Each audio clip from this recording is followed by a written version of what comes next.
Do you also want a good commerce teacher? Do you want to be an expert in all subjects of commerce? If yes, then your search ends here. DV Commerce Classes has a best teaching experience. Download our apps from Play Store and get started learning with us. For more details, call us on 9122397597 or visit our website. Thank you. Hello everyone, welcome back to DV commerce classes. और आज का इस class में हम लोग question number 18 से, जो कि हमारा जो है इशू ऑफ डिबेंचर टॉपिक है, उसको ऊपर लेकर के चलेंगे। कुछ समय पहले से जो थे हमारे पास जो थे इशू ऑफ डिबेंचर्स का सॉल्यूशन आप लोग के सामने नहीं मिल पा रहे थे। उसके पीछे का कारण था कि आप लोगों का सेंटअप एग्ज़ाम, चूँकि आप लोगों को भी मालूम था कि आप लोग का सेंटअप एग्ज़ाम अभी चल रहे थे, जिसकी वजह से हम लोग क्लास को शूट नहीं कर रहे थे। ठीक है, और इस क्लास जो है, यह जो आज क्लास देख रहे हो, यह आज आपका लास्ट क्लास है और इसलिए आप सभी को जो है 2022 की दिवाली की हार्दिक शुभकामनाएं। ठीक है, तो अब हम सभी से उम्मीद करते हैं कि आप सबको जो है वो इको फ्रेंडली दिवाली सेलिब्रेट करें और ज़्यादा बेहतर होंगे। दीप जलाए, क्रैकर्स यानी जिसको पटाखे कहते हो, उसका उपयोग ना करो। ठीक है, जिससे हमारा पोल्यूशन जो है और ही प्रदूषित हो जाए। तो चलो, उसके साथ साथ जो है दिवाली की शुभकामनाओं के साथ साथ हम लोग जो है आगे स्टार्ट करेंगे हमारा क्वेश्चन नंबर 18 के साथ। क्वेश्चन नंबर हमारे 18 में कहता है कि झारिया कोल लिमिटेड जो था एक डिबेंचर्स को इशू करता है 20,000 रुपये का। ठीक है, 10% डिबेंचर है और 10 रुपये के हिसाब से पेबल एट जो है 3 rupees on applications and balance on the applications. देखो, मैं एक बात बता दूं कि बहुत सारे बच्चे ऐसे होते हैं ना जो कहते हैं सर आपका सवाल नहीं मिल रहा है। तो बच्चों, मैं आपको बता दूं, हो सकता है कि आपका सवाल जो है वो पुराना होगा, या आपके जो सवाल की जो किताबें हैं वो पुराना होंगे, या तो फिर आप जो इस वीडियो को जो है नेक्स्ट ईयर देखोगे, आगामी ईयर देखोगे, तो क्या होगा, हर साल सिलेबस चेंज होता है, क्वेश्चंस आगे पीछे होते रहता है। इसीलिए आप ध्यान से क्वेश्चंस को पहले सुन लेना, उसके बाद जो है आप अपने किताब से मैच कराओ कि मिल रहा है या नहीं मिल रहा है। आई बात समझ में? क्वेश्चन नंबर आगे पीछे हो सकते हैं, ईयर आगे पीछे हो सकता है, but question will be same. आई बात समझ में? और मैं साथ ही साथ आप सभी को बता दूं कि हमारे मोबाइल एप्लीकेशंस पे जो है अभी दिवाली का सेल चल रहा है, जिसमें आप 40% तक डिस्काउंट में कोई भी कोर्स को परचेस कर सकते हो। ठीक है, 40% डिस्काउंट में। और साथ ही साथ यदि आप हमारे एप्लीकेशंस को आप अपने फ्रेंड्स में शेयर करते हो तो आपको जो है कुछ कॉइन्स मिलेंगे, जो कि आपको ऑनलाइन क्लास को करने में मदद करेगा, कोर्स को परचेस करते समय आपको हेल्पफुल होगा। तो ज़्यादा देर मत करना, उसका भी अवेल करो। देखो, हर बार की तरह हम लोग पहले क्या करेंगे, सवाल का समरी निकालेंगे। तो सवाल का समरी में कहता है कि झारिया लिमिटेड एक है। ठीक है, झारिया लिमिटेड एक कंपनी है। अब यह जो है 10% वाले डिबेंचर्स को इशू कर रहे हैं। ठीक है, यह 10% वाले डिबेंचर्स को इशू करते हैं। आई बात समझ में? टोटल डिबेंचर्स कितने हैं? 20,000 डिबेंचर। टोटल ये डिबेंचर जो इशू करेंगे 20,000 डिबेंचर करेंगे और एक डिबेंचर का दाम रखा गया है 10 रुपया। ठीक है, और एक डिबेंचर्स का दाम कितना रुपया रखा गया है? 10 रुपया रखा गया है।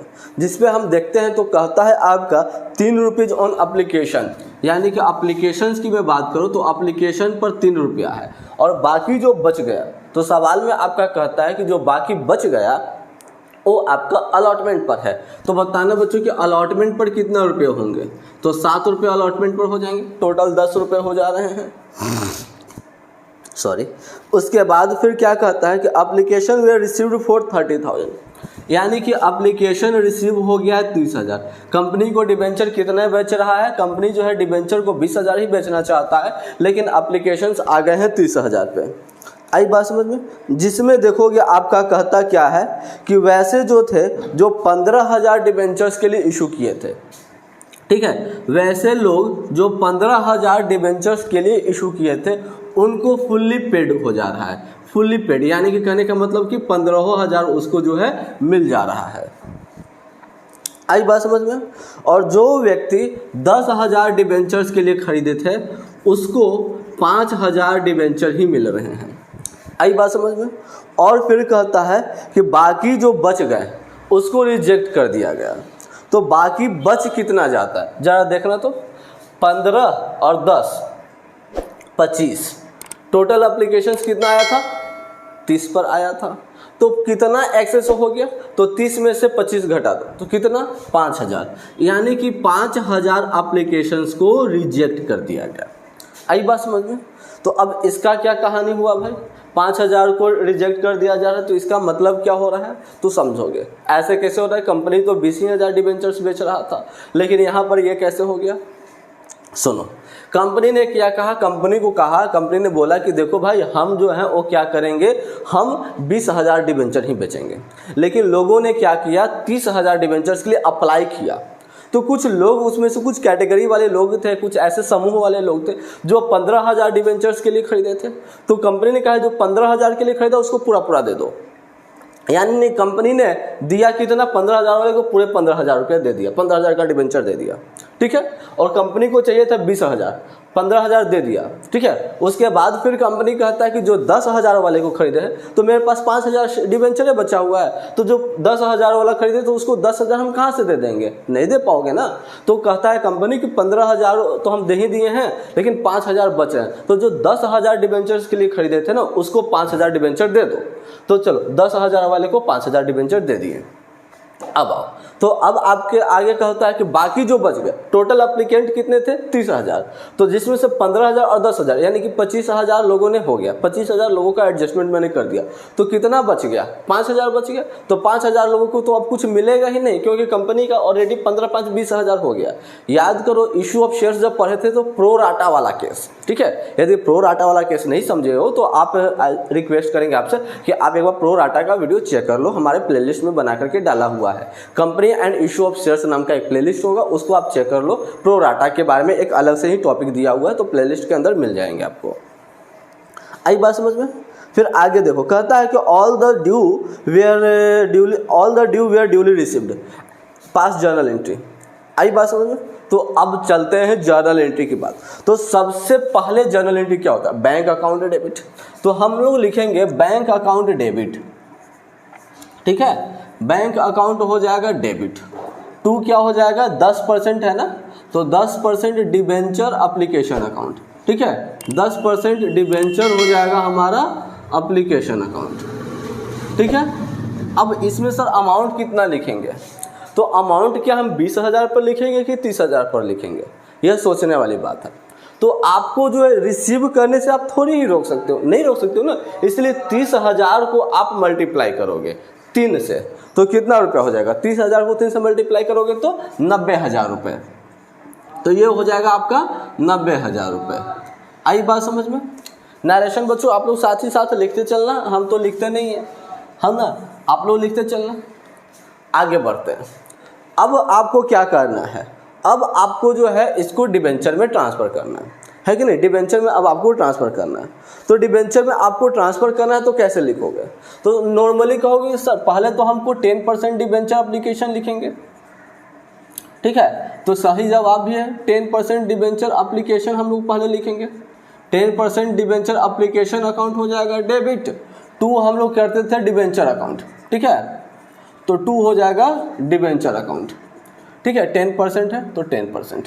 लेकिन अभी हमको क्या करना है, अलॉटमेंट पर एडजस्ट भी करना है और कुछ को रिटर्न भी करना है ना। तो अलॉटमेंट पर एडजस्ट करना है तो 2 यहाँ पर लिख दो अलॉटमेंट अकाउंट, डिबेंचर अलॉटमेंट, ठीक है। 10% डिबेंचर अलॉटमेंट अकाउंट, ठीक है, डिबेंचर अलॉटमेंट अकाउंट। और कुछ हमको रिजेक्ट भी करना है, लौटा भी रहे हैं, तो 2 क्या लिखेंगे, बैंक अकाउंट। आई बात समझ में। ये हो गया हमारे पास जर्नल एंट्री। तो अब देखते हैं सर अमाउंट कैसे कैसे लिखें। तो हमको मिला है बाबू कितना रुपया, हमको कितना रुपया मिला, 90,000 रुपया। तो डिबेंचर एप्लीकेशन में तो मेरा 90,000 रुपया मिला है, तो 90,000 रुपया जाएगा ही। लेकिन मुझे बताओ कि डिबेंचर में एक्चुअली ओरिजिनल वैल्यू मेरे क्यों कितने का ट्रांसफ़र करना है। तो कहोगे सर आपको तो 20,000 रुपये ट्रांसफ़र करोगे, 20,000 गुना 3 करोगे, तो 20,000 गुना 3 यानी कि 60,000 रुपया को हम क्या करेंगे, डिबेंचर में ट्रांसफ़र करेंगे, है ना।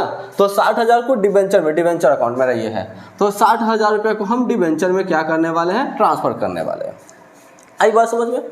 अब देखते हैं, अब यदि मैं बात करूं तो हम इसको आते हैं रिजेक्ट कर दिया, तो रिजेक्ट किया है तो पैसा तो रिफंड होगा ना।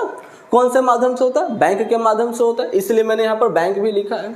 तो 5,000 डिबेंचर्स को रिजेक्ट किया गया था, एप्लीकेशंस पर पैसा दिया था, तो 5,000 गुना 3 पंक्तियाँ ही 15,000 रुपये। तो बैंक के सामने लिख देना 15,000 रुपये, आई बात समझ में।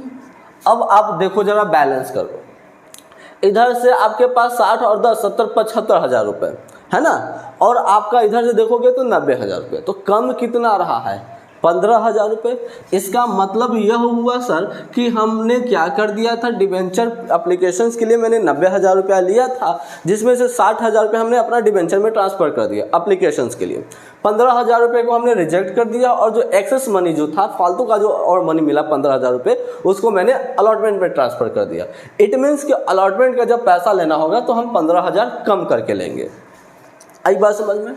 चलो अब आगे फिर बढ़ते हैं सेकेंड एंट्री। तो सेकेंड जर्नल एंट्री हमारा क्या हो जाए, सॉरी सेकेंड तो हो गया, थर्ड जर्नल एंट्री। तो थर्ड जर्नल एंट्री हमारे पास क्या हो जाएगा, 10% डिबेंचर अलॉटमेंट अकाउंट है ना, 10% डिबेंचर अलॉटमेंट अकाउंट हो जाएगा डेबिट में, 10% डिबेंचर अलॉटमेंट अकाउंट डेबिट, और 2 हो जाएगा आपका 10% डिबेंचर अकाउंट। ठीक है, बोलना बच्चों यहाँ तक में कोई दिक्कत है नहीं होना चाहिए। अब चलते हैं सर, अब अमाउंट हम कितना पर लिखेंगे, तो आपको अमाउंट कितना पर लिखना है 20,000 पर। ठीक है, तो 20,000 गुना 7 तो कितना रुपये हो जाएगा, 1,40,000 रुपये, इतने ही होते हैं ना, 1,40,000 रुपये, 1,40,000। ठीक है, चलना अब हमको क्या करना है, इससे पैसा लेना है। तो इससे पैसा लेना है तो बताना जरा, 1,40,000 में 15,000 तो ऑलरेडी कंपनी ने ले लिया, तो 1,40,000 में 15,000 कम करके लेगा, इट मीन्स 1,25,000 लेगा। तो जर्नल एंट्री आपका ये वाला रह जाएगा। ठीक है, बैंक अकाउंट हो जाएंगे डेबिट, 2 हो जाएंगे 10% डिबेंचर अलॉटमेंट अकाउंट। ठीक है, डिबेंचर अलॉटमेंट, बस नाम ही यहीं पर तो थोड़ा सा आपको चेंज करना होता है ना। तो अमाउंट का कैलकुलेशन मैंने बताया, तो अमाउंट का कैलकुलेशन कैसे करोगे, 1,40,000 लेना था, जिसमें से 15,000 रुपया तो हमने पहले ही पे कर दिया, यानी कि 1,25,000। तो यहाँ पर हमारा हो जाएगा 1,25,000। आई बात समझ में। चलो, और इस तरह से आपका जो है क्वेश्चन नंबर 18 जो होता है वो कंप्लीट हो जाता है, एंड काफ़ी हल्का क्वेश्चन था। ठीक है, उम्मीद करते हैं कि आप सभी को यह क्वेश्चन समझ में आ गए होंगे, किसी भी बच्चे को कोई डाउट नहीं होगा। चलते हैं 19 क्वेश्चन नंबर की तरफ। 19 क्वेश्चन नंबर में कहता है कि issue of debenture for consideration other than cash. देखते हैं, ये टॉपिक आपने इशू ऑफ शेयर्स में भी पढ़ा था, बिल्कुल पढ़े होंगे। ठीक है, क्वेश्चन नंबर 19 में कहता है अशोका लिमिटेड वाला बच्चों मिला लेना question. Ashoka limited purchase machinery costing 1,35,000. It was agreed that the purchase consideration is to be paid by issuing 15% debenture of 100 rupees each. Assume debentures have been issued at par at discount. Give journal entry. तो चलो सवाल को समझते हैं पहले। एक व्यक्ति, एक कंपनी है अशोका लिमिटेड। ठीक है, अशोका लिमिटेड एक कंपनी है। आई बात समझ में। अब ये क्या कहता है कि एक मशीन खरीदता है। ठीक है, अशोका लिमिटेड एक मशीन खरीदता है। क्या खरीद रहा है? मशीन। कितने का? 1,35,000 का। तो बताओ कि यदि मशीन खरीदा जाए तो क्या जर्नल एंट्री बनता है? व्हाट कम्स इन डेबिट में। तो हमारे पास व्हाट कम्स इन क्या हुआ, यानी कि रियल अकाउंट की नज़र से देखोगे तो मशीन जो है, असेट हमारा मशीन है, फिक्स्ड असेट हो गया, तो मशीन अकाउंट डेबिट हो जाता है ना। तो यहाँ पर हो जाएगा हमारे पास सबसे पहले क्या, मशीन अकाउंट हो जाएगा डेबिट। अच्छा, ये किससे खरीदा? अशोका लिमिटेड किससे खरीदा है? किसी से तो ये तो नहीं बोल रहा है ना कि किससे खरीदा है, नहीं। तो बेचने वाला को हम वेंडर मान लेते हैं। बेचने वाले को क्या मान लेते हैं? वेंडर। तो हम यह मानते हैं कि वेंडर से खरीदा है। ठीक है, तो 2 क्या हो जाएगा? Vendor account. ठीक है, वेंडर अकाउंट। कितने रुपया में खरीदा है? 1,35,000 में। तो चलो ये 1,35,000 हो जाएगा। ठीक है, नरेशन, तो नरेशन आपका क्या हो जाएगा? Being machinery purchased, machine purchased. आगे बढ़ते हैं। इसके बाद फिर कहता है कंपनी जो है वह डिबेंचर इशू करता है। 15% वाला कंपनी जो है डिबेंचर इशू करता है। ठीक है, इसके बाद फिर क्या करता है कंपनी जो है 15% वाला डिबेंचर इशू करता है, और एक डिबेंचर का दाम रखा जाता है 100 रुपया। और एक डिबेंचर का दाम कितना रुपया रखा जाता है? 100 रुपया। तो अब आपको कैलकुलेट करना है पार पर और प्रीमियम डिस्काउंट पर। ठीक है, पहला जो है आपको कैलकुलेट करना है पार पर, और दूसरा जो कैलकुलेट करना है 10% का डिस्काउंट पर। अच्छा एक बात बताना, तो ये टोटल नंबर ऑफ डिबेंचर्स ये कितना बेच रहा है यह तो नहीं मालूम चल रहा है। तो यदि मैं पार की मैं बात करूं, ठीक है, तो आपको सबसे पहले डिबेंचर्स का कैलकुलेशन करने आना चाहिए। ऐसी दशा में आपको डिबेंचर का कैलकुलेशन करना आना चाहिए। आई बात समझ में? तो पार की दशा में यदि मैं बात करूं, ठीक है, तो पार की दशा में आप डिबेंचर कैसे कैलकुलेट करोगे? तो जितना रुपया में वो डिबेंचर्स, जितना रुपये में मशीन को खरीदा, तो कितने रुपये में मशीन को खरीदा? 1,35,000 में, डिवाइडेड बाई एक डिबेंचर का दाम कितना रखा गया? 100 रुपया, ठीक है, तो डिवाइडेड बाई 100 कर दो। तो यहाँ पर आपके पास जो है 1350, यानी कि नंबर ऑफ डिबेंचर्स की मैं बात करूँ तो 1350 हो जाएगा। आई बात समझ में? ठीक उसी तरह से यदि मैं डिस्काउंट की मैं बात करूँ तो डिस्काउंट के लिए आप क्या कर देना, 1,35,000 डिवाइडेड बाई 100 माइनस डिस्काउंट का रेट। तो डिस्काउंट का रेट कितना हो जाएगा? 10, यानी कि आप कह सकते हो 1,35,000 डिवाइडेड बाई 90। तो जब इसको आप सॉल्व कर दोगे तो जो आ जाएगा। आई बात समझ में? Number of debentures.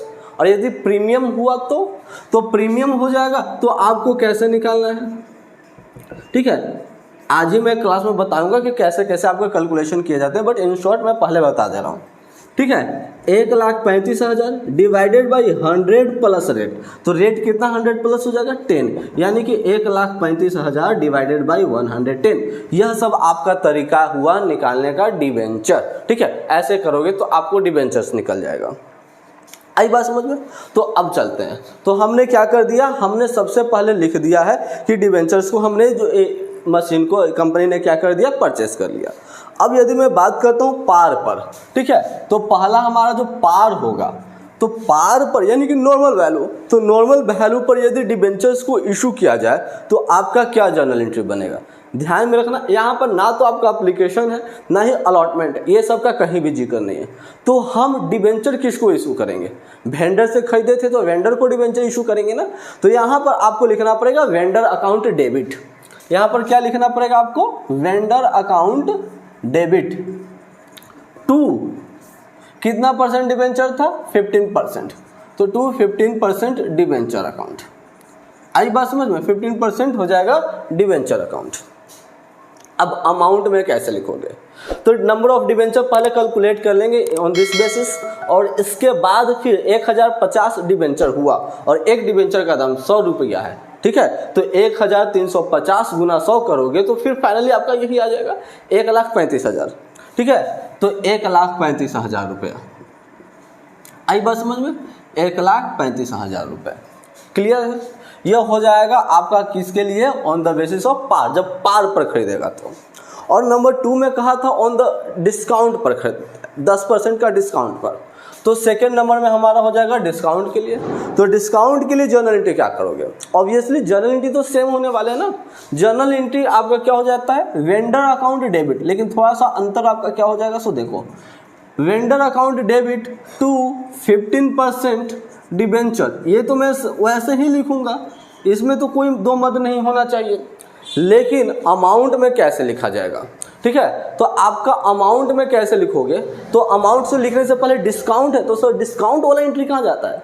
तो डिस्काउंट इज डेबिट ना, तो डिस्काउंट को तो डेबिट होता है, तो यहाँ पर डेबिट में लिख देना, ठीक है। Discount on issue of debenture, discount on issue of debenture account भी हो जाएगा डेबिट में, ठीक है। अब चलना अमाउंट में, अब आपको कैसे कैसे लिखना है ये ज़रा ध्यान से सोचना। वेंडर में हमेशा आपको पार वैल्यू पर डालोगे, यानी कि डिस्काउंट की यदि मैं बात करूं तो पार वैल्यू के हिसाब से हमारे पास ये वाला हो जाता है ना।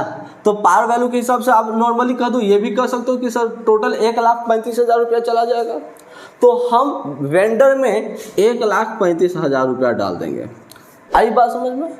लेकिन यदि मैं डिस्काउंट के केस में बात करूं तो आप इसको क्या करना पड़ेगा? 1,35,000 को आपको 90 से यदि आप भागा करोगे, ठीक है, यदि आप 90 से भागा करोगे तो आपके पास हो जाएगा 1,500 रुपये।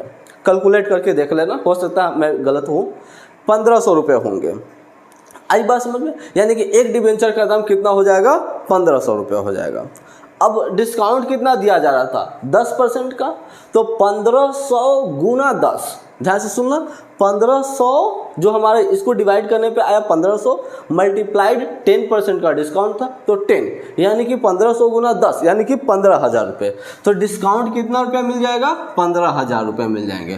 तो ओरिजिनल वैल्यू कितना हो जाएगा 1,50,000 रुपया। 35,000 और 15,000 को जोड़ोगे तो 50 होता है ना, तो 1,50,000 रुपये। आई बात समझ में। और इस तरह से आपका क्वेश्चन नंबर 19 जो है वो भी कंप्लीट होता है। अब कुछ बच्चे कहेंगे सर इसके लिए जर्नल एंट्री तो बता दिए लेकिन नरेशन कैसे होगा, तो पहला के लिए बीइंग आपका मशीनरी परचेज्ड, दूसरा हो जाएगा being debenture issued at par value, और तीसरा के लिए हो जाएगा being debenture issued at discount value. आई बात समझ में। और इस तरह से आपका क्वेश्चन नंबर 19 भी कंप्लीट हो जाता है। एंड आई होप कि क्वेश्चन नंबर 19 में कोई इशू नहीं होंगे। चलते हैं क्वेश्चन नंबर 20 की तरफ। जिस तरह से क्वेश्चन नंबर 19 था वैसे ही क्वेश्चन नंबर 20 भी है, बट इसमें आपका क्या हो जाएगा डिस्काउंट था उसमें, तो यहाँ पर प्रीमियम है। तो एंड आई होप आपको समझ में आएगा। देखो क्वेश्चन नंबर 20 में क्या कहता है, Z limited purchased building for 4,40,000, half of the payment was made in cash and the remaining by issued 12% debenture of 100 rupees each at a premium of 10%. Pass necessary journal entry। आते हैं, Z limited है, ठीक है, Z limited है। अब इसने क्या किया है कि 4,40,000 का बिल्डिंग खरीदा, 4,40,000 में क्या खरीद लिया है, बिल्डिंग परचेस किया, ठीक है। तो चलो जर्नल एंट्री इसके लिए सबसे पहले बताओगे, क्या लिखोगे, किससे परचेस किया नहीं बोल रहा है, तो क्या लिखोगे, बिल्डिंग परचेस किया है ना, तो बिल्डिंग अकाउंट डेबिट हो जाएगा, ठीक है। बिल्डिंग परचेस किया है तो बिल्डिंग अकाउंट हो जाएगा डेबिट। 2 हो जाएगा वेंडर अकाउंट, ठीक है, 2 हो जाएगा वेंडर अकाउंट। कितना रुपए में परचेस किया है, 4,40,000। बोलना कोई दिक्कत है, 4,40,000। अब जरा ध्यान से सुनो, तो सवाल में आपका कहता है कि half of the payment was made immediately, ठीक है, कैश में आधा पैसा दे दिया। तो पैसा किसको मिला होगा, वेंडर को मिला होगा। तो debit the receiver credit the giver, है कि नहीं। तो वेंडर को मिला होगा तो वेंडर अकाउंट डेबिट, क्योंकि वेंडर या रिसीवर है ना, तो वेंडर अकाउंट हो जाएगा डेबिट। 2 हो जाएगा कैश अकाउंट, नगद कैश में दिया जा रहा है तो कैश अकाउंट। अच्छा बताना तो जरा 4,40,000 का 50% कितना होता है, 2,20,000। तो ये हो गया 2,20,000। आई बात समझ में। अब चलते हैं, अब रिमेनिंग के लिए 12% डिबेंचर इशू करता है, ठीक है। रिमेनिंग के लिए जो है 12% वाला डिबेंचर इशू करता है और एक डिबेंचर का दाम 100 रुपया रखा गया। तो रिमेनिंग डिबेंचर्स कितने हो जाएंगे, 2,20,000। तो 2,20,000 वाले डिबेंचर्स को प्रीमियम पर इशू किया जा रहा है। तो बाबू जर्नल एंट्री तो आपका सेम रहने वाला है। वेंडर अकाउंट हो जाएगा डेबिट, 2 हो जाएगा 12% डिबेंचर अकाउंट, है ना। तो 12 क्या हो जाएगा, 12% डिबेंचर अकाउंट, और यहाँ पर क्या लग जाएगा, सिक्योरिटी प्रीमियम अकाउंट, ठीक है। तो सिक्योरिटी प्रीमियम अकाउंट। अब चलते हैं, इसका हम लोग जर्नल एंट्री तो कर दिए, अब अमाउंट में कैसे लिखेंगे। तो डिबेंचर में तो आपका ओरिजिनल वैल्यू जाएगा, ठीक है। डिबेंचर में आपका क्या जाएगा, ओरिजिनल वैल्यू जाएगा, या फिर किस में ओरिजिनल वैल्यू जाता था, याद करो। अभी पिछला क्लास में, पिछला ये क्वेश्चन में मैंने बताया था, वेंडर में ओरिजिनल वैल्यू है ना। तो वेंडर में 2,20,000, वेंडर के सामने 2,20,000 रुपया। यहाँ तक तो कोई दिक्कत नहीं है। अब आपको निकालना है पहले प्रीमियम। तो प्रीमियम निकालोगे तो कैसे निकालोगे, 2,20,000 डिवाइडेड बाय 100 प्लस 10% था ना, हाँ 10% है, तो 10%, यानी कि 2,20,000 डिवाइडेड बाई 110। देखो यदि 2,20,000 को 110 से भागा करोगे तो आपके पास जो है वह 2,000 हो जाएगा। कितना हो जाएगा, 2,000, ठीक है। और एक डिबेंचर का दाम कितना रखा गया था, 10, सॉरी एक प्रीमियम का दाम कितना रखा गया था, 10। तो 10 से मल्टीप्लाई कर दो, तो 2,000 गुना 10 यदि करते हो तो आपके पास हो जाएगा 20,000। इसका मतलब कि 20,000 रुपया आपका क्या हो जाएगा, प्रीमियम हो जाएगा, ठीक है, 20,000 प्रीमियम। तो बताना कि डिबेंचर में कितने रुपए जाएंगे। तो ऑब्वियसली डिबेंचर्स में आपका कितने रुपए जाने वाले हैं, 2 लाख जाने वाले हैं। आई बात समझ में। और इस तरह से क्वेश्चन नंबर 20 भी कंप्लीट हो जाता है। और चलो यहीं पर हम लोग क्वेश्चन नंबर 21 भी बनाएंगे, क्योंकि क्वेश्चन नंबर 21 भी काफ़ी छोटा होने वाला है। ठीक है, तो देखो सवाल क्वेश्चन नंबर 21 में क्या कहता है। राम बंसी limited purchased an established building for 50,000 payable eight 14,000 in cash and the balance by issuing 9% debenture of 100 rupees each. ठीक है, अब at the discount of 10% give journal entry in the book of Ram बंसी limited. यानी कि सवाल दम हुबहू यही है, लेकिन अब की बार क्या किया है, डिस्काउंट वाला एंट्री कर दिया। अच्छा, परचेस क्या किया है, तो यहाँ पर ध्यान दोगे तो बिजनेस को खरीद लिया। ठीक है, तो पहले हम लोग सवाल का समरी देखते हैं। सवाल का यदि मैं समरी बात करूँ तो राम बंसी है। ठीक है, राम बंसी, और यह जो राम बंसी जो है 50,000 में बिजनेस खरीद रहा है। 50,000 में बिजनेस में पूरा खरीद लिया। ठीक है, बिजनेस परचेस कर लेता है, जिसमें से कहता है कि 14,000 रुपया वो कैश में भुगतान कर दे रहा है, और बाकी जो बच गया, कितना बच जाएगा बाकी आपका जो है 36,000 रुपये। तो 36,000 रुपये के लिए जो है रिमेनिंग जो है, यानी कि 36,000 रुपये के लिए यह डिबेंचर इशू करता है। और एक डिबेंचर का दाम रखा गया है, 9%, सॉरी 9% वाला डिबेंचर, और एक डिबेंचर का दाम रखा गया है 100 रुपया। आई बात समझ में, जिसमें कहता है कि 10% का है डिस्काउंट शामिल है। तो चलो, अब सवाल तो हमने समझ लिया। अब सबसे पहले हमारे पास जर्नल एंट्री क्या बनेंगे, यहाँ पर बिजनेस प्रीमिसेस लिख देंगे, क्योंकि बिजनेस से पूरा खरीद लिया है, तो है ना। बिजनेस प्रीमिसेस अकाउंट डेबिट हो जाएगा। टू किससे खरीदा है फिर नहीं बोलता है, इसलिए लिख देंगे वेंडर अकाउंट। ठीक है, अब 50,000 में खरीदा है तो 50,000 ही ना लिखेंगे, 50,000 में खरीद लिया। अब चलते हैं, फिर पेमेंट भी कर दे रहा है 14,000 रुपया, तो फिर से क्या लिख देना, वेंडर अकाउंट हो जाएगा डेबिट में, वेंडर अकाउंट हो जाएगा डेबिट में, टू हो जाएगा cash account, vendor account debit to cash account. कितना पेमेंट कर रहा है, 14,000, तो ये हो जाएगा आपके पास 14,000। आफ्टर डैट फिर आपको क्या करना है, जर्नल एंट्री ये वाला पास करना है, लेकिन यहाँ पर सावधान रहें और थोड़ा सा सतर्क रहना है, क्योंकि यहाँ पर डिस्काउंट है और डिस्काउंट डेबिट में होता है, इसलिए मैं इसे डेबिट में लिख दे रहा हूँ। ठीक है, डिस्काउंट अकाउंट भी डेबिट हो जाएगा, टू हो जाएगा हमारा 9% है, 9% डिबेंचर अकाउंट। चलो, जर्नल एंट्री तो हमने पास कर दिया। अब कैलकुलेशंस की यदि मैं बात करूं तो रिमेनिंग पैसा मेरे पास कितना बच रहा है, 36,000 रुपये। तो वेंडर के सामने 36,000 रुपये लिख दो, वेंडर के सामने 36,000 रुपये। अब आपको डिस्काउंट का कैलकुलेशन करना था, तो 36,000 घटाओ डिवाइडेड बाई 100 माइनस 10%, तो यानी कि 36,000 डिवाइडेड बाई 90। तो यदि आप इसको सॉल्व करोगे तो आपके पास 400 रुपये हो जाएंगे। ठीक है, 400, और 400 को फिर कितना से आपको मल्टीप्लाई कर देना पड़ेगा, 400 इसको सॉल्व करने पर हो जाएगा। ठीक है, 9 चौको 36, 400 को आपको 10 से मल्टीप्लाई कर देना, यानी कि 4,000, यानी कि 4,000 रुपये का डिस्काउंट। तो डिस्काउंट के सामने डेबिट में है, तो डिस्काउंट के सामने डेबिट में लिख देंगे, इट मीन जो है यहाँ पर हमारे पास चला जाएगा 40,000। बोलो कोई दिक्कत। और इस तरह से आपका जो है क्वेश्चन नंबर 21 कंप्लीट हो जाता है। हल्का था, कोई दिक्कत नहीं। चलो, अब हम लोग चलते हैं आज का लास्ट क्वेश्चन की तरफ, जो कि क्वेश्चन नंबर 22 है। क्वेश्चन नंबर 22 में कहता है supplier limited purchase machinery of 1,98,000 from Suvidha limited. The payment was made by 12% debenture of 100 rupees each. Pass necessary journal entry for the purchase of machinery issued of debenture when. इसका मतलब कहता है कि इस बार तो पक्का है आपका पूरा मिला करके देने वाला, यानी कि पार, प्रीमियम, डिस्काउंट तीनों।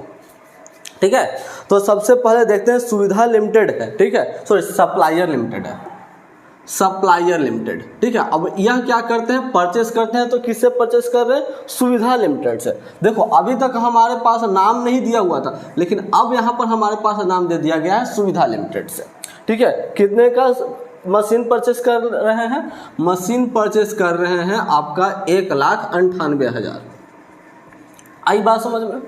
अब आगे बढ़ते हैं, तो 12% डिबेंचर है और एक डिबेंचर का दाम 100 रुपया है। पहला आपको केस दिया गया है पार पर, पहला पार, दूसरा डिस्काउंट। ठीक है, सॉरी दूसरा डिस्काउंट, और कितना परसेंट का डिस्काउंट है, 10%। और तीसरा जो है वह है आपका प्रीमियम, और प्रीमियम भी है 10%। चलते हैं। अब सबसे पहले तो आपको क्या करना पड़ेगा, जर्नल एंट्री बनाना है तो सबसे पहले क्या करोगे, मशीन अकाउंट डेबिट टू सुविधा लिमिटेड अकाउंट। ठीक है, मशीन अकाउंट हो जाएगा डेबिट में, मशीन अकाउंट डेबिट टू सुविधा लिमिटेड अकाउंट। ठीक है, कितना में मशीन परचेज किया जा रहा है, 1,98,000, तो यहाँ पर हो जाएगा 1,98,000। बोलो कोई दिक्कत, पहला। अब दूसरा के केस में बात किया जाए तो पार वैल्यू पर है। ठीक है, तो पहला केस, अब केस 1 यहाँ पर चलता है, तो केस 1 पार वैल्यू पर है, यानी कि Suvidha limited account debit to 12% debenture account, है ना। क्या हो जाएगा, सुविधा लिमिटेड अकाउंट हो जाएगा डेबिट टू 12% डिबेंचर अकाउंट। ठीक है, तो 12% डिबेंचर अकाउंट कितना रुपया में, 1,98,000। ठीक है, 1,98,000। अब आगे मूव करते हैं। दूसरा है डिस्काउंट पर, तो डिस्काउंट वाला जर्नल एंट्री क्या लिखोगे, सुविधा लिमिटेड अकाउंट डेबिट, डिस्काउंट हो जाएगा भी डेबिट में, discount on issue of debenture. ठीक है, ये भी डेबिट में, टू क्या हो जाएगा, 12% डिबेंचर अकाउंट। आई बात समझ में। अब चलते हैं, यदि मैं बात करूं सुविधा लिमिटेड का, तो सुविधा लिमिटेड में तो आप 1,98,000 ही लिखोगे। अब कैलकुलेशन करना है डिस्काउंट का, तो कैसे करोगे, 1,98,000 डिवाइडेड बाई 100 माइनस 10, यानी कि 10% ये वाला, तो 1,98,000 डिवाइडेड बाई 90। ठीक है, तो आपके पास कितने हो जाएंगे, यदि आप डिवाइड करते हो तो 2200, यानी कि 2200। तो 2200 को 10 से यदि आप गुना करते हो 2200, ठीक है, इसको आप 10 से मल्टीप्लाई करोगे ये वाला से, तो आपके पास जो है 2 2 3 को 0, यानी कि 22,000। ठीक है, तो 22,000 का डिस्काउंट, तो यहाँ पर आपको लिख देना पड़ेगा डिस्काउंट हो गया 22,000। अब जोड़ो तो कितना होता है, 9 10 11 1 12, यानी कि 2,20,000। ठीक है, तो यहाँ पर इसके सामने हो जाएगा 2,20,000। बोलो इतना तक में कोई दिक्कत। और लास्ट जर्नल एंट्री प्रीमियम की यदि मैं बात करूं, तो तीसरा जर्नल एंट्री क्या हो जाएगा आपका, सुविधा लिमिटेड अकाउंट हो जाएगा डेबिट में, Suvidha limited account debit to 12% debenture account to premium account. ठीक है, आप चाहो तो सिक्योरिटी प्रीमियम भी लिख देना। ठीक है, अब इसमें सुविधा में तो आपका 1,98,000 ही जाएगा। अब यदि मैं प्रीमियम कैलकुलेशंस की मैं बात करूं तो कैसे कैलकुलेट करोगे, 1,98,000 डिवाइडेड बाई 100 प्लस ये 10%, क्योंकि जब प्रीमियम में हो तो प्लस करेंगे, जब डिस्काउंट में हो तो माइनस करेंगे, यानी कि 1,98,000 डिवाइडेड बाई 110। तो यदि आप इसको करते हो तो आपके पास जो है वह 1,800 रुपये होंगे। कितना हो जाएगा, 1,800 मल्टीप्लाइड बाई ये कहाँ गया, ये वाला 10। ठीक है, 10, यानी कि 18,000 रुपये का आपका क्या है, प्रीमियम है। तो प्रीमियम हम लिख देते हैं 18,000 रुपये। अब 1,98,000 में से 18,000 घटा के बैलेंसिंग कर दो तो 1,80,000 रुपये। ठीक है, तो यहाँ पर हो जाएगा 1,80,000। आई बात समझ में। और इस तरह से आपका क्वेश्चन नंबर 22 जो होता है वो भी क्लियर हो जाता है। देख लो कोई दिक्कत है कि नहीं। ठीक है, आप चाहो तो स्क्रीनशॉट भी ले सकते हो। और इसके साथ साथ आज का हमारा सेवा जो है वह समाप्त होता है। नेक्स्ट क्वेश्चन में जो 23 में जो है 23 का ए जो है उसको हम लोग नेक्स्ट क्लास में चलेंगे। इट मीन्स छठ पूजा के बाद, क्योंकि अब से जो हमारे क्लास बंद हो रहे हैं वो सीधा अब छठ पूजा के बाद खुलेंगे, तभी शुरू हो पाएगा। आई बात समझ में। इसलिए एक बार फिर से मैं आप सभी बच्चों को मैं कह दूं कि दिवाली की हार्दिक शुभकामनाएं। सब बच्चे जो है इको फ्रेंडली दिवाली सेलिब्रेट करना और खूब मस्ती करो। अभी टाइम है मस्ती करने का, बट एक लिमिट में मस्ती करना, क्योंकि आप लोगों को मालूम है कि नेक्स्ट ईयर में आप लोग का क्या होने वाला है, एग्ज़ाम। इसलिए सावधान रहें, सतर्क रहें। तब तक के लिए रुकते हैं, मिलते हैं नेक्स्ट क्लास में नेक्स्ट टॉपिक के साथ। तब तक के लिए good bye, take care. Do you also want a good commerce teacher? Do you want to be an expert in all subjects of commerce? If yes, then your search ends here. DV Commerce Classes has a best teaching experience. Download our apps from Play Store and get started learning with us. For more details, call us on 9122397597 or visit our website. Thank you.